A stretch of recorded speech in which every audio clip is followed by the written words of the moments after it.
Hey, good morning. I'm Paige Browning. It's Thursday. This is Seattle Now. The Seattle SuperSonics are coming back.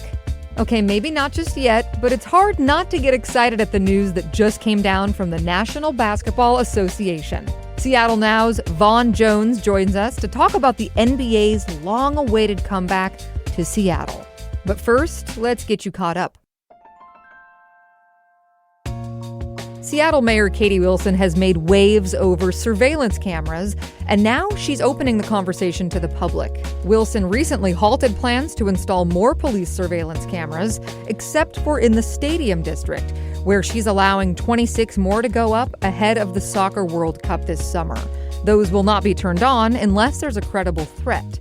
Wilson will be at Town Hall Seattle at 6 o'clock Friday night and will take questions from the audience. You have to register in advance to go. It's not just the NBA expansion news lighting up sports fans this week. Baseball's back. Tonight's opening night for the Mariners.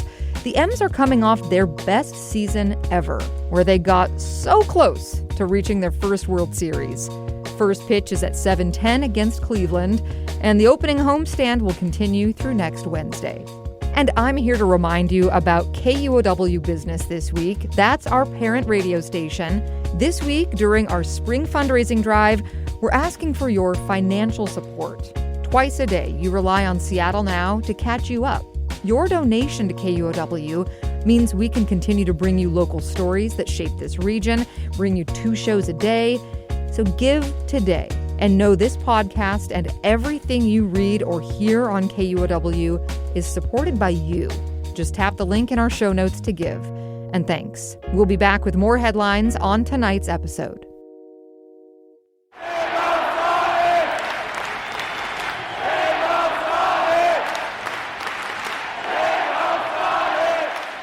In 2008, Seattle and its residents lost something big. The Seattle SuperSonics moved to Oklahoma City and broke the hearts of fans. City leadership at the time was optimistic about getting a team back within the next few years. Here's then-Mayor Greg Nichols. Seattle, as we have said many times, is a natural home for professional basketball. We have the best fans anywhere. We have a rich 41-year tradition with the Seattle SuperSonics. Working together, we are now in the best possible position to continue that legacy in Seattle. 18 years later, the NBA is still working on it, and Seattle still isn't over it. You see the green jerseys and Bring Back Our Sonics posters, and now, after years of maybes, we're getting closer to a yes. The National Basketball Association's Board of Governors voted unanimously Wednesday to open up the bidding for expansion teams in Las Vegas and Seattle. That means the SuperSonics are just a few steps away from returning. ESPN reports the NBA wants them to be back by the start of the 2028 season. Vaughan Jones, Seattle Now producer and sports correspondent, is here with the news. Hey, Vaughan, great to have you on the mic for this. You know, I think I've actually had multiple dreams of this moment, so I'm really happy to be here. It's finally happening. Yes. Well, fans of the men's game have wanted, even begged, for the team to return since the day the Sonics left. How big of a step is this vote by the league's board? This is a really interesting question. I sympathize with the people who have gone into Sonics news-related hibernation because of how slow-going the news has been. They're tired of the small steps, and they want the big news. Mm-hmm. But then when news broke that the NBA Board of Governors was going to vote this week, I heard something from ESPN's Brian Windhorst that made my ears perk up just a little bit. Been some stops and starts in this, and there's definitely a process. But for the first time really since 2008, I think if you're a Seattle Sonics fan, you can truly start to believe that the Sonics are in the process of coming back. That's given me some goosebumps. Exactly. That is a pretty declarative statement that something big is finally happening. What this vote was that happened on Wednesday is the league is now opening up the bidding process for expansion teams. Okay. The release from the NBA quotes Commissioner Adam Silver, and he specifically says Las Vegas and Seattle, so we don't have to play the game and have the stress of thinking that the NBA might choose another location. The big headline is here.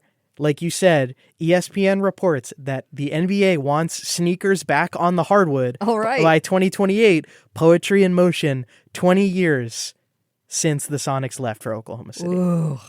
I love that image, the sneakers on the court, sneakers on the hardwood. Is this a done deal? Are we about to see a Sonics return parade through the streets, or what happens next?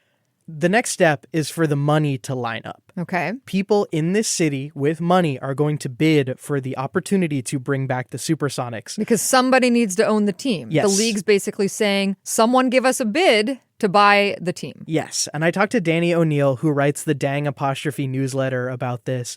He says there's a pretty obvious bidder that was actually made a little bit more obvious this week. Everything points to the fact that it's going to be the group that currently runs the Kraken. That building was always constructed with the hope that it would be also with an NBA tenant.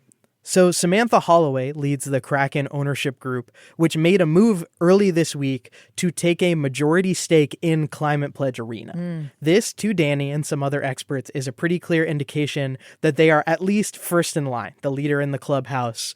But Danny says there should actually be a bidding war, which the NBA and its owners are very excited about, that would get the price of the team in that $8 to $10 billion range. Oh, okay. I was wondering how we could crowdsource this. But Yeah, we're talking billion with a B. Okay. Yeah, I don't know if that's going to happen. So, no parade yet, though. I talked to KUOW's Chris Daniels for this story. He's been reporting on the Sonics coming back since before they even really left. He says he's still holding his breath just a bit. The story isn't over, and I have seen twists and turns over the last 18 plus years on this story, and it wouldn't surprise me if there's another twist or turn before it gets over the finish line. NBA Commissioner Adam Silver said at a press conference on Wednesday talking about the expansion that they hope to have an idea of what the timeline is going to look like by the end of the year, but that the goal is still 2028 for the SuperSonics and the eventual Las Vegas team to join the league and start playing. This team, the Seattle SuperSonics, it has meant a lot to a lot of people. We make personal connections to teams. You know, I see people regularly get engaged at Seattle Storm games. I see people with new Seahawks tattoos after their Super Bowl win. For the Sonics, I have so many memories of my Uncle Brad. He was a diehard fan. He would watch every game. He gave us nicknames based on the Sonics players. He would love this moment. And you've been talking with people over the past few years about this agonizing wait for a Sonics return. What are those fans saying now? The person I thought of immediately was Kenji Onizawa. He's been running social media accounts with the @Seattle Sonics since February of 2009, posting basically every day to bring this team back. Wow. So the Seattle Sonics on Twitter isn't the team, it's Kenji. It's Kenji. And he lived in Seattle when he started this and has since moved to Japan. And he is absolutely thrilled and told me he's also ready to negotiate to give up those handles on social media if the team would like to negotiate. My entire goal with this has been to see that the Sonics come back to Seattle. So when the team comes back and if they want it, yeah, I'm happy to talk with them and hey, you might want to give me a few tickets or send me back to Seattle for a game. He'll give up those handles for a few tickets. Yes. This really means a lot to people. I've seen SuperSonics gear on the streets over the past couple of weeks as this news has come out. I had people honk at me while I was walking to the bus this morning. Yeah, you've got your jersey on. I have my jersey on. I had people high-five me on the bus. This is an electrifying moment to be part of right now. A sports team means a lot to a city. Yep. It's an economic driver, but there's a sense of civic pride that I think was ripped away in 2008 that people are going to be able to experience again, and I think that is at the forefront of a lot of people's minds.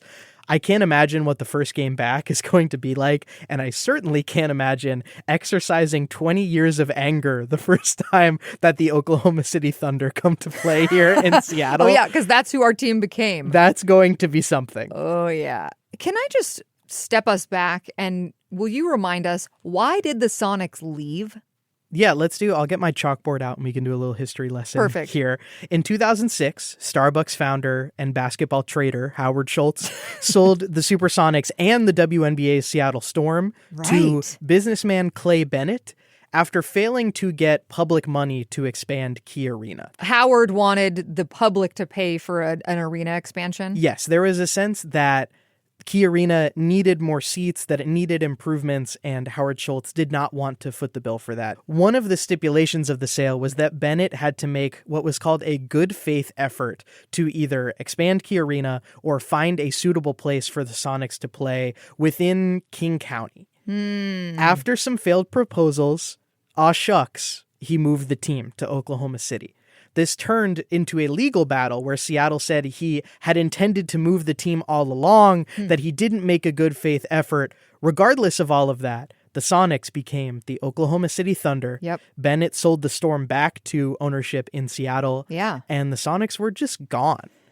There was an interesting stipulation as part of this deal page as well. The city of Seattle currently owns the rights to the SuperSonics name and the branding. Oh, the city owns it. Yes, so there's no doubt that this team, when it comes back, will be the Sonics. If we're really going to get the Sonics back, what would a revamped SuperSonics team look like? I mean, could we build a great team right away?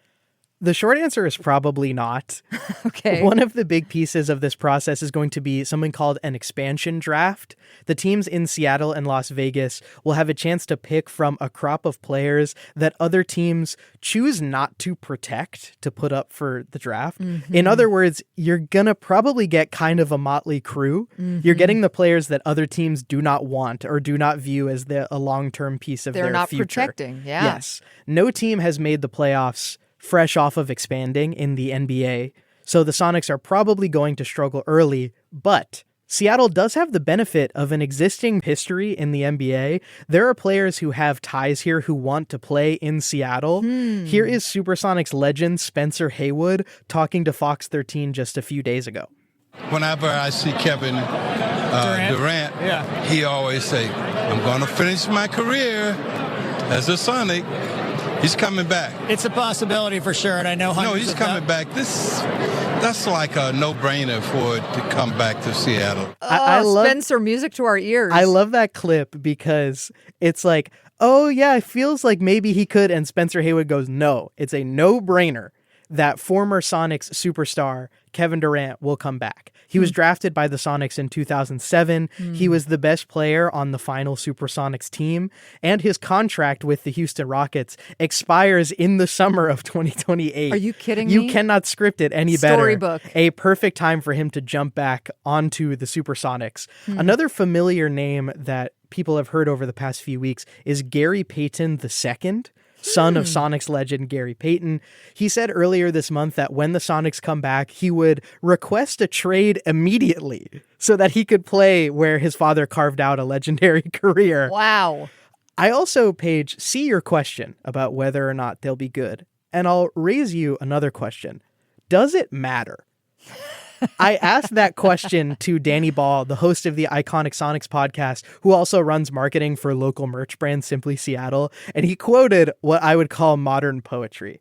I've been thinking a lot about a Jay-Z lyric where he's talking about the Nets could go 0 for 82 and this is just all gravy. The Sonics could go 0 and 82. As long as they're playing in Seattle, I'm happy.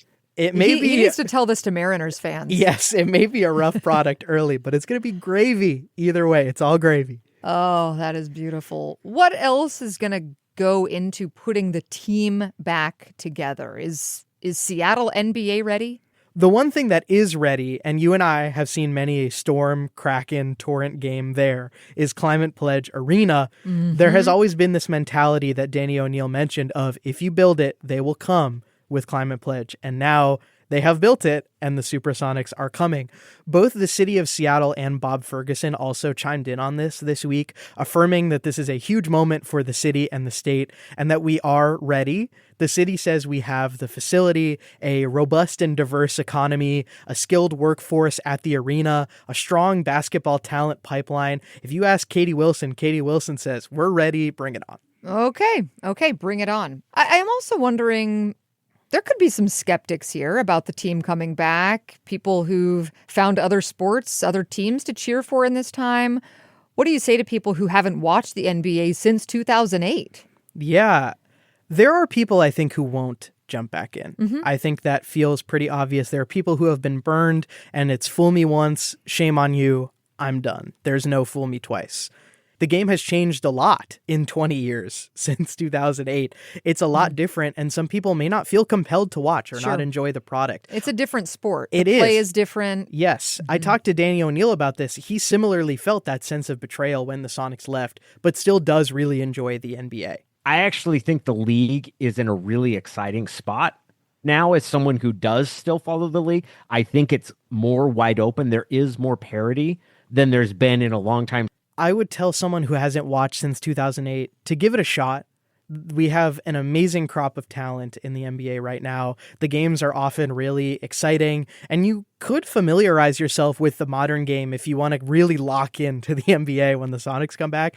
You could also just surprise yourself by starting back up in 2028. Just know that the Oklahoma City Thunder are really good, and you're going to have to mentally prepare yourself for that. Fair enough. Yeah, there's some prep going into this, and the game's different than it was 20 years ago. Come in with an open mind is what I will say.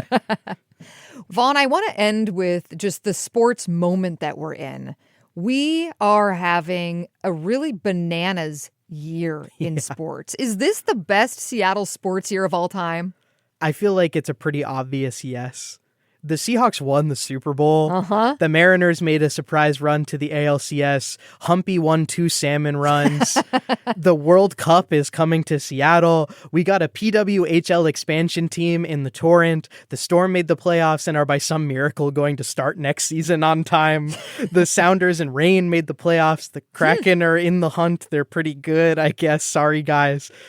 That, when you lay it all out in a list like that, is crazy to see in a single city within a calendar year. Wow. I think the biggest piece of this story and all of these sports stories, even for those of us who don't watch sports, is the joy that comes from this page. Bars are packed with people celebrating. There are parades in the streets. New fans are discovering a love for hockey through the PWHL. And now, after 20 long years, we have tangible evidence that a historical wrong in Seattle is being righted, and the SuperSonics are coming back. Vaughan Jones, Seattle Now sports correspondent and NBA superfan. Vaughan, thanks for being here. Thank you so much, Paige. Go Sonics. Go Sonics. Thanks so much for listening to Seattle Now, and thanks to our donors for making this show possible. As we mentioned, it's our fundraising drive. Every donation you give helps power Seattle Now. Today's show was produced and reported by Vaughan Jones with help from Brooklyn Jamerson Flowers. It was edited by Caroline Chamberlain Gomez. Our production team also includes Andy Hurst and Patricia Murphy. Greg Kramer does our theme music. Seattle Now and KUOW Public Radio are members of the NPR network. I'm Paige Browning. See you tonight for Evening Headlines.